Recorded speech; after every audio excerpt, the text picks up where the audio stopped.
Assalamualaikum warahmatullahi wabarakatuh. Teman-teman sekalian, pada video pembelajaran kali ini kita akan membahas mengenai infeksi menular seksual dan HIV/AIDS. Kemajuan teknologi saat ini berdampak besar terhadap kehidupan manusia. Bukan hanya dalam segi hal yang positif, namun tidak sedikit pula dalam hal yang negatif. Di antaranya adalah dengan mudahnya akses teknologi kapanpun, dimanapun, dan jenis apapun akan mendisrupt kehidupan seseorang. Salah satunya adalah pergaulan bebas. Dalam tayangan berikut ini kita akan mempelajari, membahas, dan sama-sama mengambil pelajaran dari cuplikan film infeksi menular seksual dan HIV/AIDS berikut ini. I know I should sleep, but the voices in my head go. I know I should sleep, but the voices in my head go. I know I should sleep, but the voices in my head go. I know I should... Kamu datang juga ke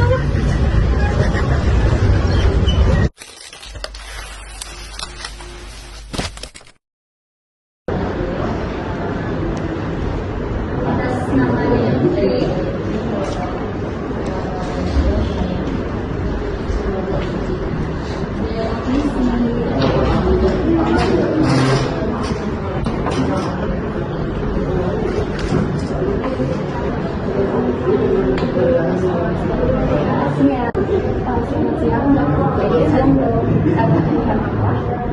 Di tangan saya ada benang merah sama red ya. Saya tetap terkena sipilis, soalnya saya searching di internet itu sipilis. Kalau begitu kita cek terlebih dulu aja ya.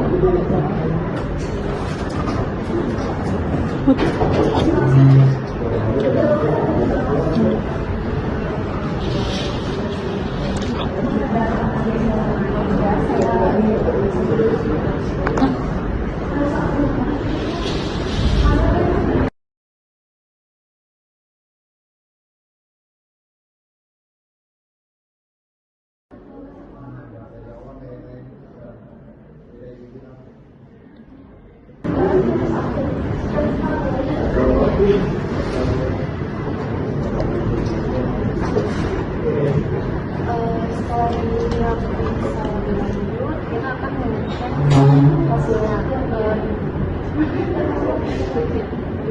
Mbak Putri bisa datang lagi nanti bisa. Terima kasih ya dok. Ya, mari dok. Baik Mbak Putri, hasilnya sudah keluar. Saya jelaskan sebenarnya. Bagaimana dok hasilnya? Hasil video reaktif, RKF video reaktif, artinya Anda positif sipilis stadium awal. Berarti saya benar terkena dok? Ya.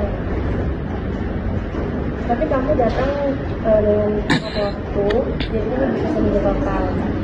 Pengobatannya jelas dan sangat efektif. Untuk stadium awal, terapi utamanya suntikan penicillin sekali. Setelah itu kita kontrol ulang 3 bulan sekali ya. Saya takut dok. Kamu nggak sendiri. Saya dampingi dari awal sampai sembuh. Yang penting kamu sudah berani untuk bersih. Terima kasih ya dok.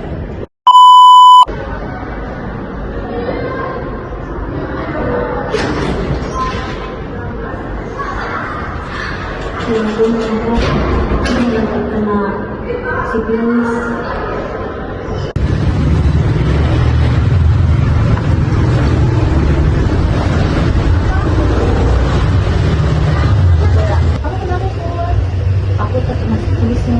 Aku dulu harus kemana, aku takut.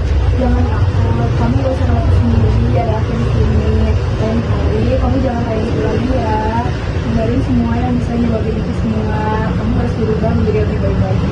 Ya aku bisa nih, aku mau berubah. Terima kasih ya nih.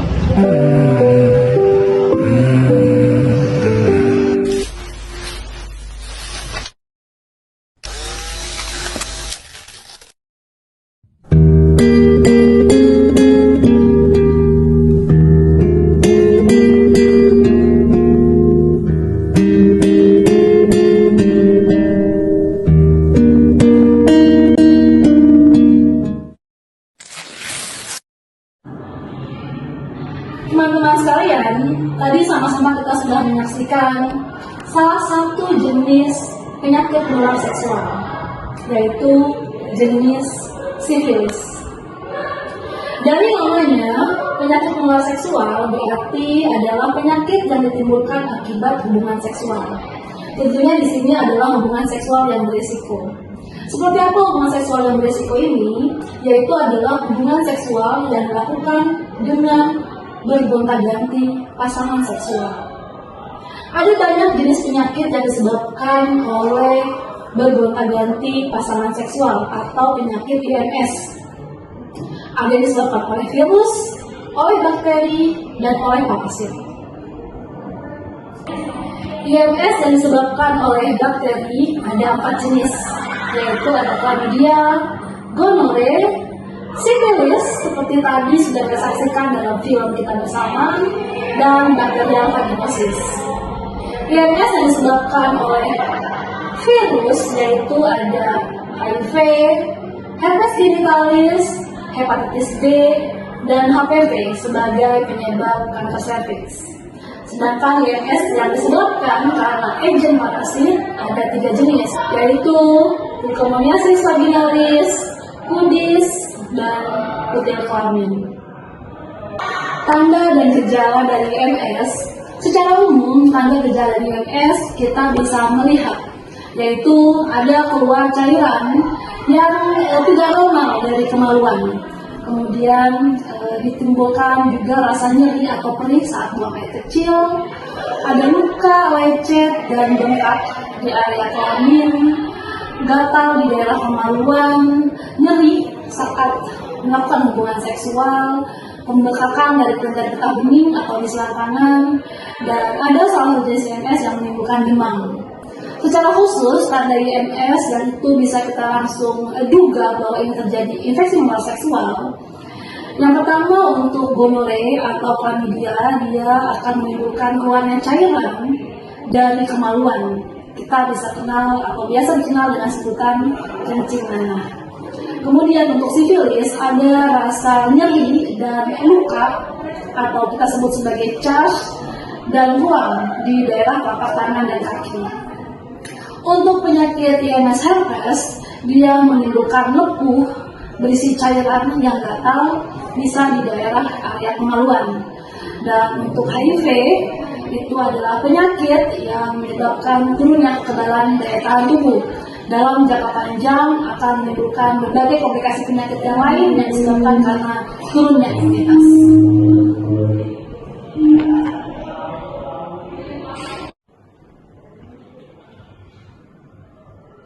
Hampir semua jenis IMS bisa disembuhkan. Tentunya perlu pengobatan. Pengobatan yang diberikan pada penderita IMS kita bisa bedakan tentunya berdasarkan penyebab atau agennya. Jika dari bakteri, jika dari virus, atau dari parasit tentu akan berbeda.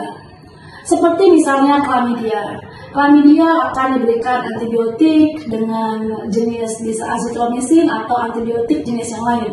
Kemudian gonore seperti antibiotik injeksi ceftriaxone, sifilis bisa dengan suntikan penicillin, herpes atau antivirus dengan acyclovir, HIV itu dengan pemberian antiretroviral, virus atau ARV namun harus dikonsumsi seumur hidup.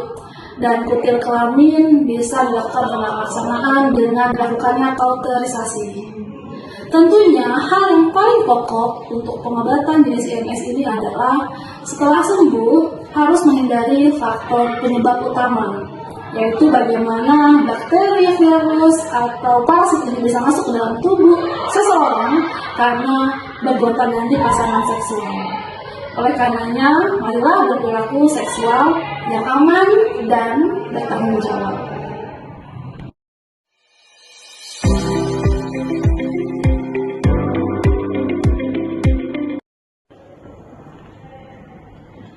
Berikut ini kita akan menyaksikan sebuah tayangan yang memberikan refleksi terhadap kehidupan kita saat ini. Dengan kemajuan teknologi yang sudah masuk mendisrupt ke dalam kehidupan setiap insan manusia, Video ini memberikan pelajaran bagaimana kita berperilaku dalam kehidupan sehari-hari. Kita akan melihat bagaimana pola penyebaran penyakit HIV AIDS.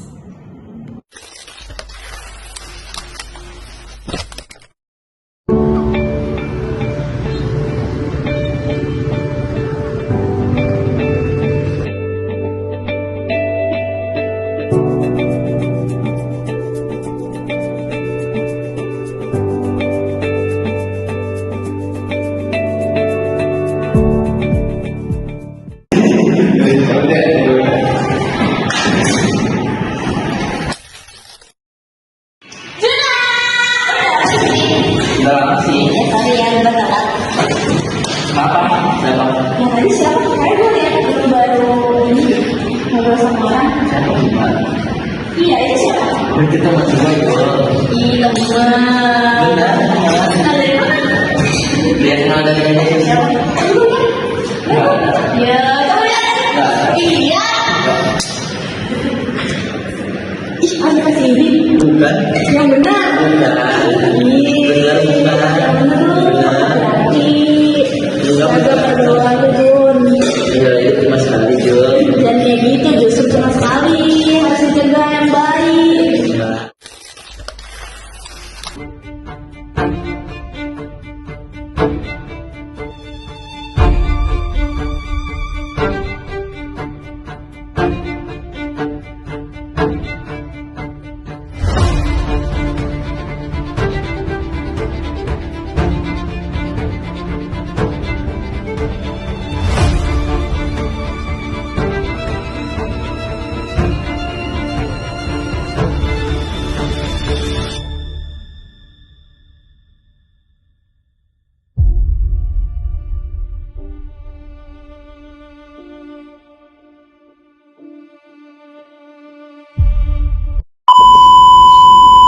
Atas nama ganti, Mas.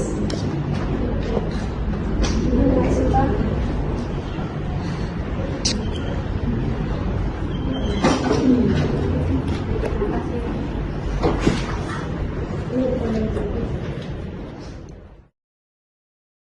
Selamat siang Tuan Dimas. Sebelumnya Tuan Dimas sudah menikah belum nih? Belum.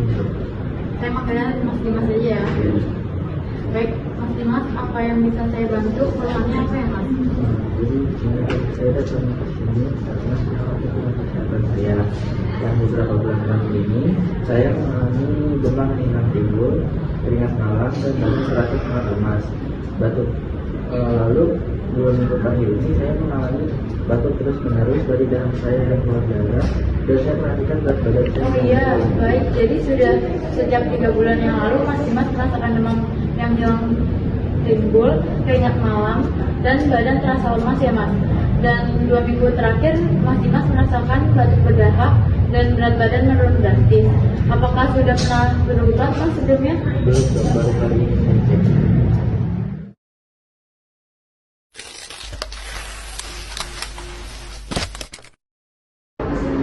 Baik Mas Dimas, saya akan melanjutkan pemeriksaan terlebih dahulu ya.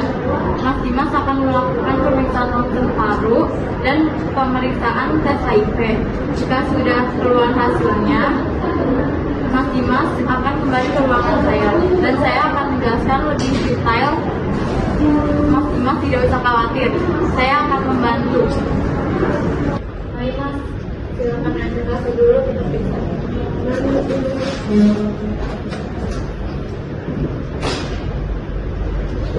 Baik Mas, sudah selesai pemeriksaannya, akan kembali. Ya, sama.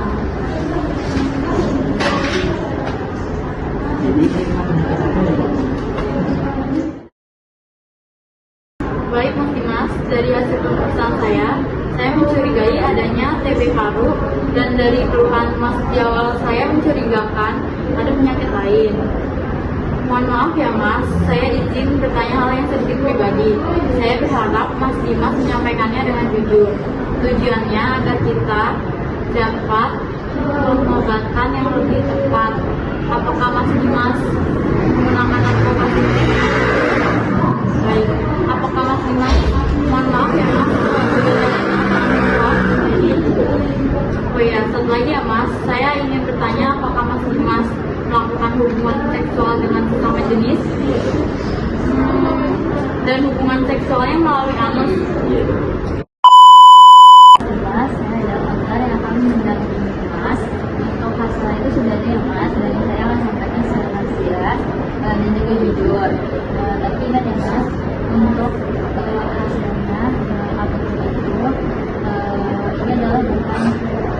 ada awal baru dengan adanya.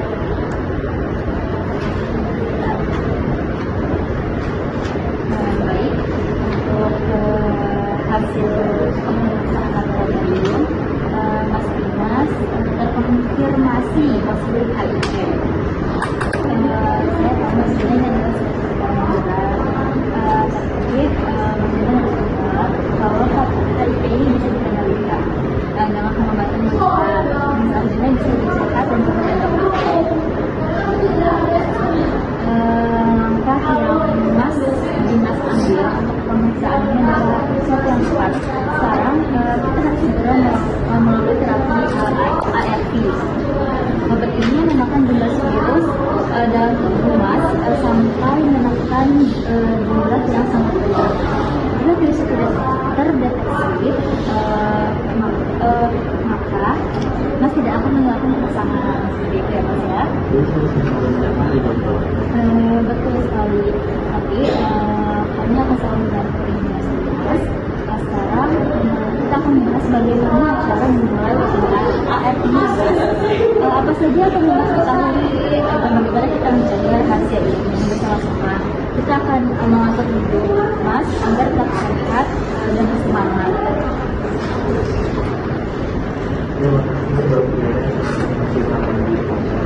Semangat ya Mas.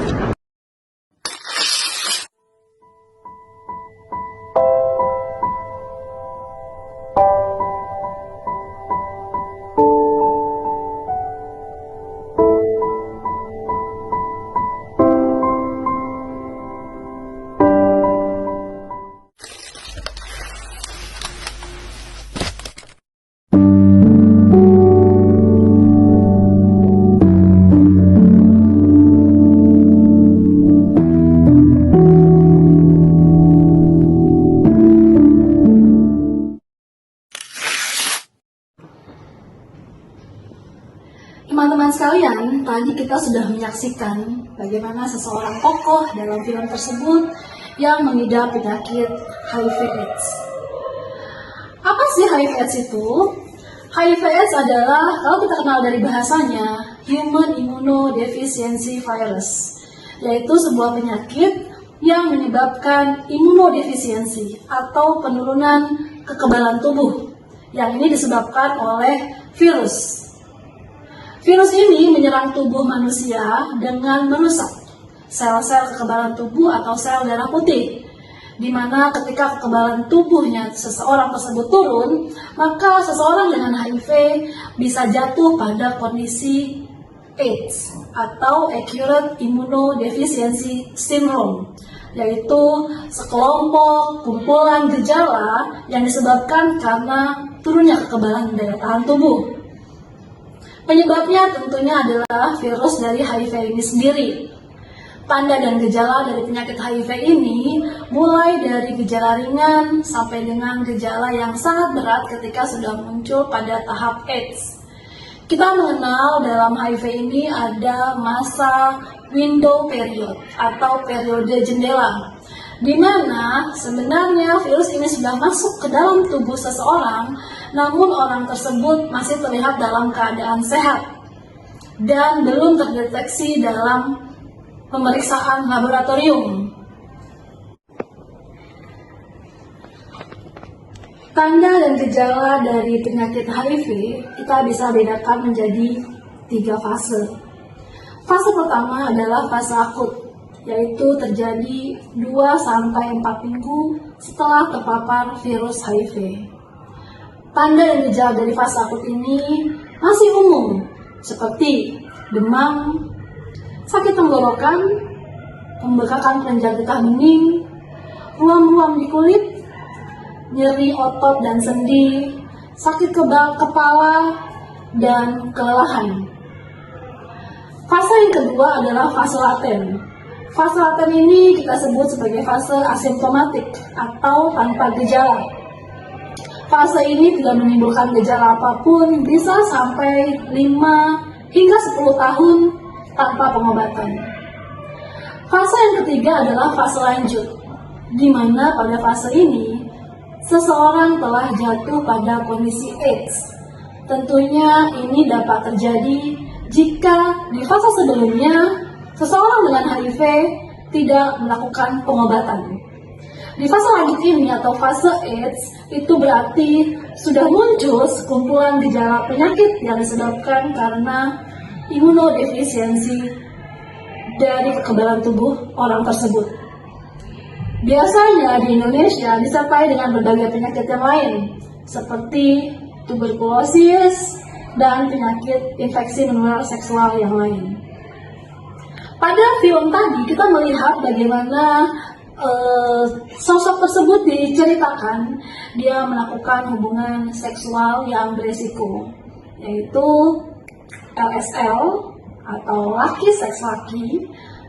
Ada juga yang mengenalnya dengan istilah MSM, Man Sex with Man. Nah, LSL merupakan populasi kunci dari penyakit HIV/AIDS. Selain populasi kunci yang lain, ada PSP, pekerja seks perempuan, penasun, pengguna narkoba suntik, dan juga ada transgender. Disebut populasi kunci karena penyebaran penyakit HIV itu salah satu diantaranya adalah dari populasi ini.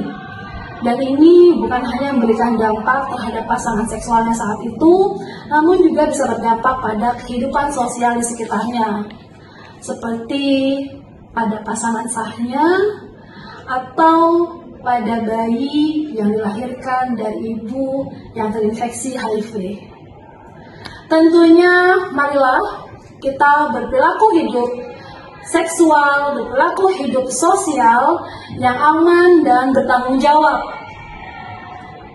Kita jauhi virusnya, kita jauhi perilaku beresikonya, kita jauhi penyakitnya, tapi bukan orangnya. Bagaimana cara mencegah penularan penyakit HIV/AIDS dengan A, B, C, D, dan E? A-nya adalah abstinen, berarti tidak berhubungan seksual, karena hubungan seksual merupakan pintu masuk dari penyakit HIV. B-nya adalah be faithful atau setialah pada satu pasangan. C-nya adalah kondom atau gunakan kondom untuk pencegahan. Dalam hal ini, di sisi lain pemerintah telah memberikan yaitu pengobatan pada mereka yang beresiko tertular namun masih status HIV negatif, yaitu dengan PrEP, profilaksis pre-exposure. Tentunya kita lebih berharap pada upaya-upaya pencegahan yang lebih sustainable. A, B, C, D, drugs. Jauhilah penggunaan narkoba jenis apapun, dalam hal ini adalah narkoba suntik, dari penggunaan jarum suntik yang bergonta-ganti. E-nya adalah edukasi. Mari kita mengedukasi diri kita dan mengedukasi lingkungan untuk sama-sama melakukan perilaku kehidupan bersosial, mencegah penularan HIV/AIDS.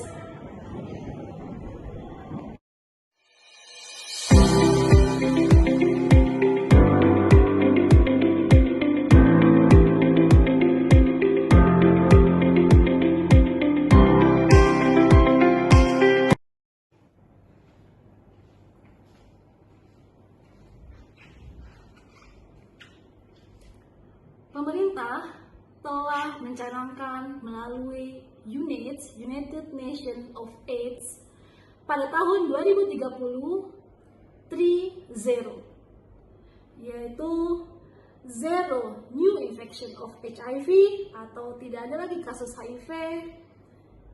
Zero yang kedua adalah tidak ada lagi seseorang yang sakit jatuh menjadi kondisi AIDS.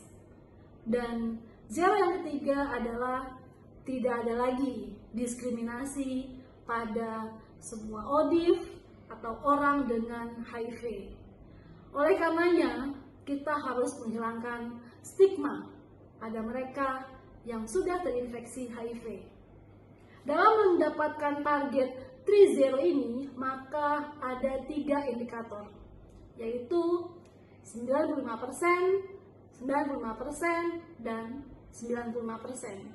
Apa itu? 95% setiap orang mengetahui status HIV-nya. 95% yang kedua adalah mereka yang sudah mengetahui status HIV-nya maka mendapatkan pengobatan. Dan 95% yang ketiga adalah mereka yang sudah dapat pengobatan HIV, yaitu dengan ARV, mengalami supresi virus sampai tidak terbaca pada pemeriksaan. Artinya, mereka yang sudah pengobatan harus patuh mengkonsumsi obat ARV setiap hari sesuai dengan jadwal seumur hidup agar terus bisa tetap dalam kondisi sehat, tidak jatuh pada kondisi AIDS. Teman-teman sekalian, demikian tadi kita sudah mempelajari tentang infeksi menular seksual dan HIV/AIDS. Semoga melalui penjelasan dan film yang kita saksikan bersama dapat memberikan pelajaran pada kita semua, pada lingkungan, dan tentunya pada masyarakat kita. Agar marilah berperilaku hidup seksual yang aman dan bertanggung jawab, tentunya di bawah dengan kerangka pernikahan dalam usia reproduksi yang sehat dan juga setia pada pasangan. Serta marilah kita mencegah penularan HIV/AIDS, terinfeksi HIV/AIDS dengan selalu melakukan A, B, C, D, dan E. Semoga bermanfaat. Sampai jumpa di tayangan edukasi yang lain.